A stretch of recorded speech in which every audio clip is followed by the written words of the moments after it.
আসসালামু আলাইকুম my lovely viewers, welcome back to my channel. কেমন আছেন সবাই? আশা করছি সবাই অনেক ভালো আছেন। আমি আছি পায়েল আপনাদের সঙ্গে। সবাইকে জানাই রামাদান মোবারক। সেহরিতে খাওয়ার জন্য খুবই মজার একটা রান্না করে আপনাদের সঙ্গে শেয়ার করব। চিকেন কারি, এটা আমাদের বাসায় কমন একটা রান্না, ছোট বড় সবাই খেতে পছন্দ করে। তো সেহরিতে খাওয়ার জন্য চিকেনটাকে একটু মজা করে রান্না করে আপনাদের সঙ্গে রেসিপি শেয়ার করব। এখানে আমি বড় সাইজের 2টা চিকেন নিয়েছি, দেশি চিকেন। তো এখানে গোস্তের পরিমাণ 2 কেজির মতো হবে, সেজন্য আমি মশলা দিচ্ছি এখানে 2 টেবিল চামচ পরিমাণ রসুন বাটা, 1.5 টেবিল চামচ পরিমাণ আদা বাটা, 2 টেবিল চামচ পরিমাণ মরিচের গুঁড়া, 1 টিস্পুন পরিমাণ জিরে গুঁড়া, 1/2 টিস্পুন পরিমাণ ধনিয়া গুঁড়া, আর হলুদের গুঁড়া দিলাম আমি 1.5 টিস্পুন পরিমাণ। পেঁয়াজের বেরেস্তা অ্যাড করেছি 1 মুঠো পরিমাণ, এলাচ দারুচিনি চারটা করে দিলাম, আর একটা তেজপাতা। 3 টেবিল চামচ পরিমাণ রান্নার তেল দিয়ে দিলাম। এখন হাত দিয়ে খুব ভালো করে মাংসটাকে ম্যারিনেট করে নেব। চিকেন আমরা সবাই রান্না করতে পারি, এটা একটা কমন রান্না। তো একটু মজা করে রান্না করলে কিন্তু সেহরিতে খেতে ভালো লাগে, তাই না? সেহরির খাবার অনেক সময় দেখা যায় আমরা খেতে চাই না, আর অনেকেরই দেখা যায় রুচি থাকে না ওই সময়টাতে। তো একটু মজা করে রান্না করলে না খেতে ইচ্ছে করে। আর সেহরি খাওয়া কিন্তু সবার জন্যই সুন্নত, তাই না? আমরা সবাই সেহরি খাবো আর সবার পছন্দ মতো রান্না করব। তো যাই হোক, এখানে আমি আলু আর লবণ হলুদ একসঙ্গে করে ভেজে নিচ্ছি। আলুটাকে একটু ব্রাউন কালার করে ভেজে নিলে এটা তরকারিতে দিলে খেতে ভীষণ ভালো লাগে। তা আশা করি আজকের রেসিপি শেষ পর্যন্ত দেখবেন।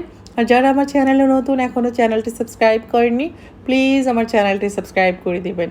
সাবস্ক্রাইব করার পর অবশ্যই পাশে থাকা ছোট্ট বেল বাটনটিও প্রেস করে দেবেন। এতে করে আমি যখনই নতুন কোনো ভিডিও আপলোড করব, সবার আগে আপনার কাছে নোটিফিকেশন চলে যাবে। চাইলে আমার ভিডিওটা দেখে নিতে পারবেন। দেখতে দেখতে পবিত্র মাহে রমজান চলে এসেছে। সব মুসলিমদের বাসায় যেন এক অন্যরকম আনন্দের আমেজ বয়ে যাচ্ছে। তো সকল মুসলমান ভাই বোনদেরকে আবারও জানাই রামাদান মোবারক। আমিও অত্যন্ত খুশি, আর রোজার মাসটা আসলে আমরা সবাই অনেক খুশি থাকি।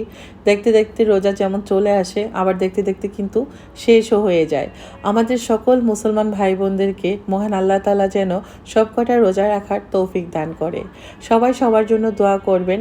আর এই পবিত্র মাহে রমজানে আমরা যেন আমাদের জীবনে ঘটে যাওয়া সমস্ত দোষগুলো আল্লাহর কাছে আত্মসমর্পণ করে নিজেদের পাপগুলোকে মাফ করিয়ে নিতে পারি। আল্লাহ যেন সেই তৌফিক দান করেন। তো সবাই সবার জন্য দোয়া করবেন। এখানে আমি পেঁয়াজগুলোকে ব্রাউন কালার করে ভেজে নিয়েছি। এখানে আমি প্রায় 4টা বড় সাইজের পেঁয়াজ 3 টেবিল চামচ পরিমাণ রান্নার তেলে ভেজে নিয়েছি ব্রাউন কালার করে। ম্যারিনেট করা মাংসটাকে এখন দিয়ে দিলাম। মিনিট 10 মতো এই পেঁয়াজের মধ্যেই কিন্তু মাংসটাকে উল্টে পাল্টে ভালো করে কষিয়ে নেব। যতক্ষণ না কষানো হচ্ছে ততক্ষণ পর্যন্ত এখানে কোনো প্রকার পানি অ্যাড করব না। শুধু যেই বাটিতে মাংসটা ম্যারিনেট করেছিলাম সেই বাটিতে আমি 1/2 কাপ পরিমাণ পানি দিয়ে ধুয়ে এখানে অ্যাড করে দিলাম। এখন আমি এই পানিটা দিয়েই ভালোভাবে মাংসটাকে 70% মতো কষিয়ে নেব। যখন 70% কষানো হয়ে যাবে তখন আমি ঝোলের পানি অ্যাড করব। তরকারি মজা হওয়ার আরেকটা টিপস আমি বলে দিচ্ছি। অনেক সময় দেখা যায় আমরা মাংস রান্না করতে গেলে ঠান্ডা পানি দিয়ে দিই যখনই কষানো হয়ে যায়। এতে করে কি হয়, রান্না করার প্রসেসটা থেমে যায়। যখন আমরা গরম ফুটন্ত তরকারিতে ঠান্ডা পানি ঢেলে দিই, রান্না করার প্রসেসটা সেখানেই থেমে যায়। তো এই কাজটা আমরা ভুলেও করব না। আমরা এরকম ফুটন্ত তরকারিতে ফুটন্ত গরম পানি অ্যাড করার চেষ্টা করব। এখানে আমি 4 টেবিল চামচ পরিমাণ টক দই অ্যাড করলাম। এখন দিয়ে দিচ্ছি ভেজে রাখা আলু, 4-5টা কাঁচামরিচ। আবারও আমি খুব ভালো করে এটাকে কষিয়ে নেব আলুর সঙ্গে। কষানো হয়ে গেলে ফুটন্ত গরম পানি অ্যাড করে দেব। সেহরিতে খাওয়ার জন্য খুবই সহজ একটা রেসিপি শেয়ার করলাম। আর যেই খাবারটা আমরা ছোটো বড়ো সবাই খুব পছন্দ করি সেটা হলো চিকেন কারি। আর এভাবে চিকেন কারি রান্না করলে ছোটো বড়ো সবাই খুব পছন্দ করবে। আর রোজার মধ্যে দেখা যায় আমরা আসলে উল্টাপাল্টা এটা সেটা খেতে খেতে সেহরিতে খাওয়ার কোনো তেমন ইচ্ছেই থাকে না। তবে সেহরি খাওয়া সুন্নত, আমরা সবাই সেহরি খাবো। আর সেহরিতে চেষ্টা করব সব সময় এই ধরনের খাবারগুলো খেতে। শাকসবজি তো খাবোই, তবে দেখা যায় সেহরিতে মাঝরাতের একটা খাবার, সেই সময়তে শাক সবজি এগুলো খেতে একটু অনীহা লাগে। তো যেই খাবারটা মুখে টেস্ট লাগে ভালো সেটাই আমরা খাবো। তো আশা করি আজকের রেসিপি ভালো লেগেছে। আপনাদের কাছে ভালো লাগলেই আমার কষ্ট সার্থক হবে। এখানে আমি ঝোলের পানি অ্যাড করে দিলাম, আর ঝোলের পানিটা অবশ্যই গরম পানি দেওয়ার চেষ্টা করবেন, এতে করে তরকারিটা অনেক বেশি টেস্টি হবে। এখন হয়ে গেছে, আমি হলো 1 টিস্পুন পরিমাণ জিরের গুঁড়া, 1/2 টিস্পুন পরিমাণ গরম মশলার গুঁড়া দিয়ে আমি তরকারিটাকে এখন নামিয়ে নিচ্ছি। এই তো আমার তরকারির কালারটা দেখুন, মাশাআল্লাহ সেরকম একটা কালার এসছে।